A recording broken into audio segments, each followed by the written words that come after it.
کئی دنوں سے مجھے وہ میسج میں لکھ رہی تھی، جناب عالی حضور والا، بس 1 منٹ مجھ سے بات کر لیں۔ میں 1 منٹ سے اگر تجاوز کروں تو بے شک نہ کال سننا۔ میں زیر لب مسکرا کے لکھتا، بہت بزی ہوں، ابھی نئی نظم ہو رہی ہے۔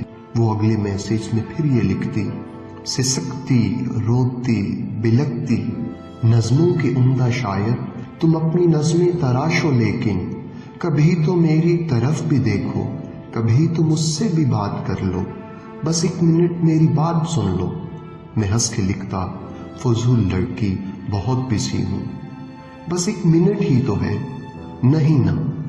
وہ کئی دنوں تک خاموش رہتی، پھر ایک دن میں نے اس کی حالت پہ رحم کھا کر جواب لکھا، بس 1 منٹ ہے اور 1 منٹ سے زیادہ بالکل نہیں سنوں گا۔ تو اس نے اوکے لکھا اور ایک دم سے کال کر دی۔ میں کال پک کر کے چپ کھڑا تھا۔ وہ گہرا لمبا سا سانس لے کر اداس لہجے میں بولی، سر جی۔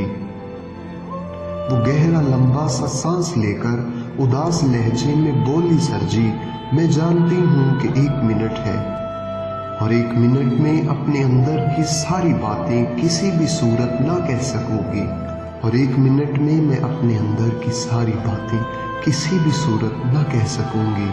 سلگتی ہجرت زدہ رتوں کو اداس نظموں میں لکھنے والے عظیم شاعر، سلگتی ہجرت زدہ رتوں کو اداس نظموں میں لکھنے والے عظیم شاعر، خدا کی دھرتی پہ رہنے والے اداس لوگوں کا دکھ بھی لکھنا، خدا کی دھرتی پہ رہنے والے اداس لوگوں کا دکھ بھی لکھنا، کبھی محبت میں جلتے لوگوں کا دکھ سمجھنا۔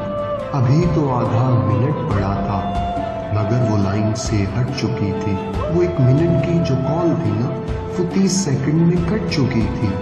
میں کتنے برسوں سے اگلا آدھا منٹ گزرنے کا منتظر ہوں۔ وہ نرم لیکن اداس لہجے میں بولتی ہوئی اداس لڑکی میری سماعت کے اب کھلے در سے یوں ہی اب تک لگی ہوئی ہے، ہٹی نہیں ہے، بہت سے سالوں سے چل رہی ہے۔ وہ کال اب تک کٹی نہیں ہے، وہ کال اب تک کٹی نہیں ہے۔